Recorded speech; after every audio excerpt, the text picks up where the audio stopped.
Buenos días, cariño, ¿cómo estás? Pues mira, la cagué y la cagué en grande. Olvidé mencionar lo esencial, lo más importante, que son las excepciones. Las situaciones donde no se usa lo mismo en français y en espagnol.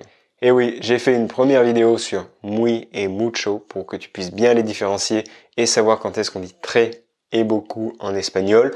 Sauf qu'en fait, je t'ai donné la grande règle générale, la traduction la plus fréquente, mais il y a des exceptions. Y por eso te he preparado un segundo video donde te voy a explicar todo sobre estas excepciones. Je t'ai donc préparé cette deuxième vidéo où on va voir ensemble les situations où muy ne se traduit pas par très, mais par mucho. Fue así que Corazán se extravió el norte. Première exception, quand on va dire « tengo mucho calor ». Mucho calor. Hey. J'ai très chaud. Il fait chaud ici, non? En général, muy veut dire très et mucho veut dire beaucoup, et c'est ce que je t'avais expliqué dans la première vidéo. Ici, on va voir que quand on dit j'ai très chaud ou j'ai très froid, on va utiliser mucho. Donc c'est une exception. Donc on va dire tengo mucho calor, ou j'ai très froid, tengo mucho frío. D'ailleurs, le fait d'utiliser mucho pour dire très, ça va aussi s'employer dans d'autres exceptions qui sont très ressemblantes. Par exemple, tener mucho miedo, avoir très peur, el miedo, la peur, tener mucho miedo, tener mucha suerte, avoir beaucoup de chance, tener mucho cuidado, faire très attention, ou encore tener mucha sed, avoir très soif. La notizia del giorno, tutto l'alcol della terra all'improvviso e misteriosamente... Deuxième situation où on va utiliser mucho au lieu de muy, c'est quand on va dire hace mucho, il fait très. Donc c'est ce qu'on appelle la situation impersonnelle en espagnol. Par exemple, hace mucho frío, hace mucho calor. Donc dans cette expression aussi, on va dire mucho calor, mucho frío. Ok, on a vu déjà deux petites exceptions à cette fameuse règle du muy et du mucho.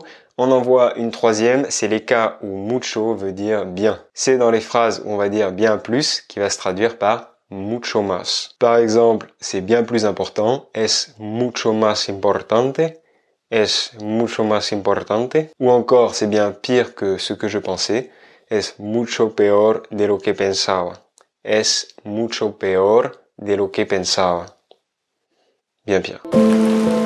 Otro ejemplo, si estás enfermo y que un amigo tuyo te pregunta, bueno, ¿cómo te sientes ahora? ¿Te sientes mejor? Tú puedes contestarle, sí, ahora me siento mucho mejor, je me sens bien mieux. Y le preguntas a un amigo tuyo que estabas enfermo. Te has desentendido de tus deberes y obligaciones. Et voilà, c'est tout ce que te quería decir. C'est tout ce que je voulais te dire sur cette petite précision sur les exceptions de muy et mucho. À présent, tu sais tout sur le sujet.